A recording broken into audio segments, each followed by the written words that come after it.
Class, कैसे हैं आप सभी लोग। मौर्यन एम्पायर के अगले लेक्चर में आप सभी का स्वागत है। देखिए मौर्यन एम्पायर थोड़ा लंबा चल रहा है, इसके लिए क्षमा प्रार्थी हूँ, परंतु ये आपके लिए बहुत ज़रूरी है।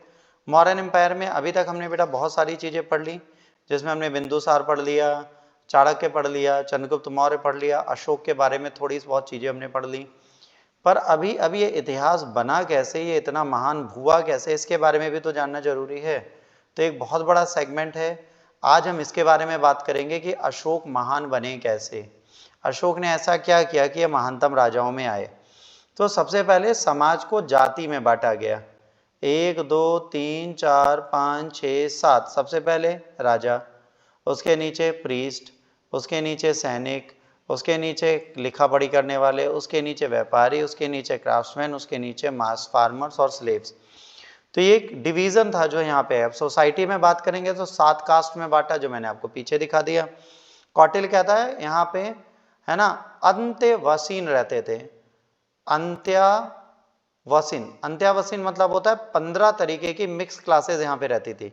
फोर्स लेबर को यहाँ बेटा विस्टी कहा जाता था, ये इम्पोज किया जाता था। ऑफिसर्स इनको जो देखते थे उनको विष्टि वंदका बोला जाता था, है ना। विष्टि वंदका मतलब इनको देखने वाले। हायर लेबर को बोला जाता था कर्मकारा। आज भी जैसे कर्मकार जो होते हैं, वो कर्मकार वो होते हैं जो लेबर होते हैं, जो करते हैं। मेगास्थनीज कहते हैं कि कोई स्लेव नहीं था एंशिएंट इंडिया में, बट वो ये नोटिस नहीं करते कि यहाँ पे डोमेस्टिक पर्पस के लिए वो यूज नहीं किए जाते थे और उन्हें हार्श मैनर में यूज नहीं किया जाता था। ठीक है, स्लेव मतलब एक तरीके से नौकर, घर में रहते हैं, झाड़ू पोछा करने वाले, वो थे।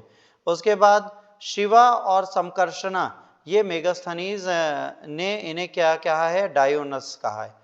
शिव और शिव जो है इनको क्या बोला है, डायोनस। तो ये याद रखना, डायनेसस क्या होता है ये पता चल जाएगा। अशोक की एक पॉलिसी थी धम्मा, जो सोशल टेंशन और इन सबको खत्म करती थी, ब्राह्मणिकल अप्रोच को और हेट्रोडॉक्स सेक्ट जैसे बुद्धिज्म और जैनिज्म थे, इनमें ब्राह्मणिकल अप्रोच की जो चीज़ें थी उनको भी और इनके अगेंस्ट वाली चीज़ों को भी इन्होंने हटाने की कोशिश की। उनका मेन पर्पस था कि बुद्धिज्म को प्रोपोगेट करें, बट इसके साथ इन्होंने ये भी कहा कि हर एक रिलीजन का सम्मान हमें करना है, हम किसी भी रिलीजन की डिसरिस्पेक्ट नहीं करेंगे। इनका धम्म क्या है, एथिकल कोड ऑफ कंडक्ट है। ठीक है, इन्होंने प्राइवेट फेस्टिवल को बंद कर दिया था, मतलब इन्होंने कहा था कि अब जो होगा धम्म उत्सव होगा, धम्म उत्सव होगा और कुछ नहीं होगा। इसका मतलब क्या हो गया, उत्सव नहीं होंगे, धम्म उत्सव होंगे। पॉपुलर मीटिंग माइट थे, क्रिटिसाइज करते थे, अटैक नहीं करते थे किसी पे। इन्होंने सेरेमनीज बंद कर दी थी, मतलब बेहरी घोष की जगह धम्म घोष ले लिया था। अशोक कलिंग के बाद बिल्कुल बदल चुके थे, वायलेंस पूरी तरह छोड़ चुके थे। अपने 10 साल के शासनकाल के बाद ये गया टूर करने गए थे। धर्म यात्राएं इन्होंने कहा था लोगों को करनी चाहिए, है ना, धर्म यात्राएं। और इसके बाद एडमिनिस्ट्रेटिव ऑफिसर्स थे जो 5 साल में टूर करते थे पूरे एम्पायर को और देखते थे कि चीज़ें सही से चल रही हैं नहीं चल रही। मैंने आपको पिछले लेक्चर में बताया था कि एक बहुत बड़ा एम्पायर था बच्चों, इनका बहुत बड़ा मैप है, पूरा इंडिया इनके पास जुड़ा हुआ था। धम्मा को इम्प्लीमेंट करने के लिए धम्मा मात्र भी इन्होंने बनाए थे। ये कंप्लेन करते थे लॉज की, ग्रुप सेक्ट और फेयर ट्रीटमेंट देते थे उनको। ये वेलफेयर जो प्रिजनर्स थे उनका भी बहुत ध्यान देते थे। अब ये धर्म चक्र परिवर्तन का चक्र है, तो जब भी इनका कंस्ट्रक्शन देखेंगे तो कुछ इस तरीके के धम्म की नीतियां मिलेंगी। और ये धम्म की नीतियां क्या है, मोरल कोड ऑफ कंडक्ट है। मॉरल कोड ऑफ कंडक्ट मतलब होता है नैतिक विचारधाराएं हैं। तो ये जो नैतिक विचारधाराएं हैं बेटा, यही काम करती थी। तो मॉरल कोड ऑफ कंडक्ट इनके लिए यहाँ पर चलता रहता था। अब आप देखेंगे तो देखिए कहाँ कहाँ इन्होंने डाला है, कंधार में डाला है, सहबाजगढ़ी में डाला है, कालसी में डाला है, दिल्ली टोपड़ा, दिल्ली मेरठ, लोहिया नंदनगढ़, कौशाम्बी, है ना, अरराज, जौगढ़, अमरावती। तो अगर आप पूरे भारत के मैप को देखेंगे तो ऑलमोस्ट हर जगह पर विस्तृत आपको मिलते हैं। तो आप परेशान इस चीज के लिए ना होइएगा कि भाई भारत में इतनी जगह मिलते हैं, कैसे याद होंगे।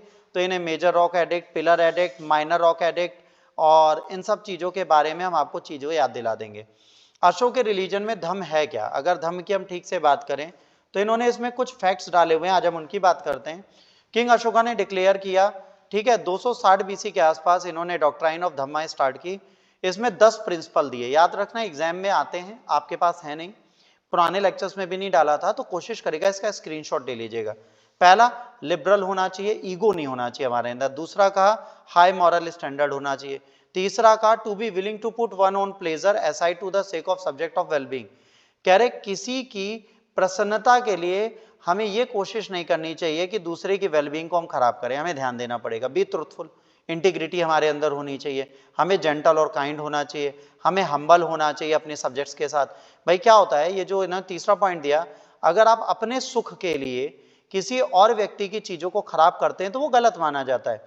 फिर इन्होंने कहा to be free from the hatred, आपको किसी से नफरत नहीं करनी चाहिए, आपको अहिंसा नहीं करनी चाहिए, आपको बहुत ज्यादा सब्र रखना चाहिए। टू डेवलप पेशेंस, लोगों के अंदर पेशेंस नहीं। देखिए अशोक के अंदर कितना पेशेंस आ गया था, कलिंग के बाद वो इतना ज्यादा सब्र रखने लगा था कि राजाओं के पास इज्जत से बेचता था सबको और कहता था सुनो मेरे साम्राज्य में जुड़ जाओ। तो पेशेंस था ना, तभी तो पहले इज्जत से बात करता था। जब नहीं मानते थे तो पिछला वाला पत्थर दिखा देता कि मेरी सेना प्रयास कर रही है, निरंतर अभ्यास में, आगे तुम्हारी मर्जी।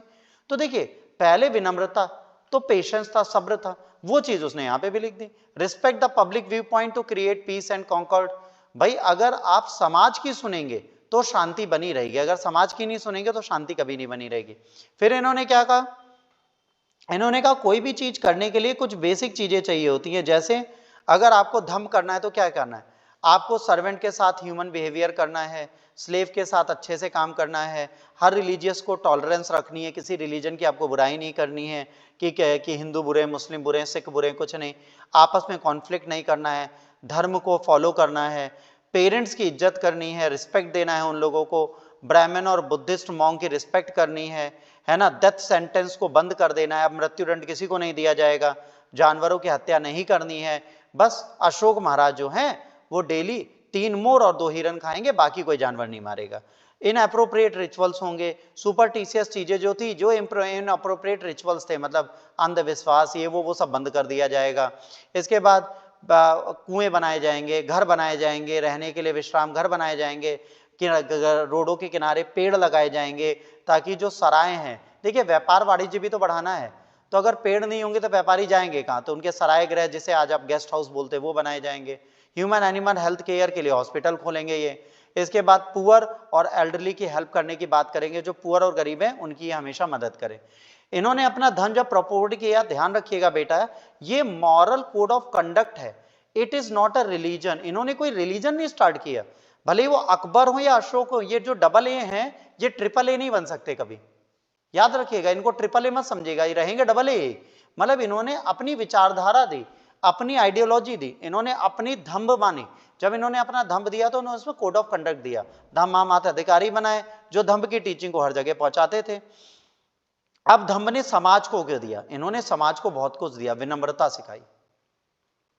इन्होंने समाज को क्या दिया, एग्जाम में पूछा जा सकता है, mention the contribution of Ashoka dhamma to the society.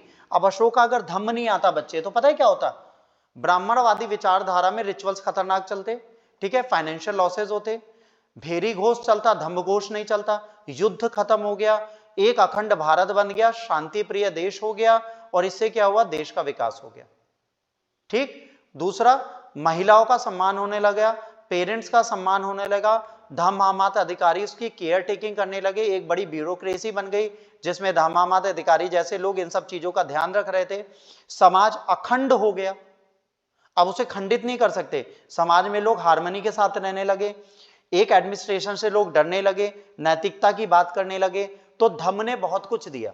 इसको जब हम मेंस ओरिएंटेशन में लिखेंगे तो आपको बहुत डिटेल में मैं पॉइंट वाइज पॉइंट समझा दूंगा, अभी हमें लेक्चर बहुत लंबा नहीं करना होता तो हम उसकी डिटेल नहीं देंगे अभी। तो आज के लेक्चर में इतना ही, होपफुली आपको ये लेक्चर अच्छा लगा हो। याद रखिए सफलता की सीढ़ी बहुत धीरे चलती है, तो यहाँ आपका आईएएस है, आप बहुत धीरे धीरे चलिए, बहुत तेजी से मत भागिए कि भागें और गिर जाएं, बहुत आराम से चलिए, पेशेंस रखिए, 2 साल से ज्यादा समय नहीं लगेगा आपके सिलेक्शन में अगर आप सीरियस होकर पढ़ते हैं। Thanks for watching. पर अगर अच्छा लगता है तो कृपा करके लोगों तक पहुंचा दे, कोई और भी पढ़ ले, अकेले आपको आईएएस नहीं बनना, ठीक है। 600-700 सीटें होती हैं, उन बच्चों का भी भला करना होता है, तो प्लीज इसको शेयर कर दिया करें। अगले वीडियो तक का इंतजार करें। God bless you all, take care, bye bye.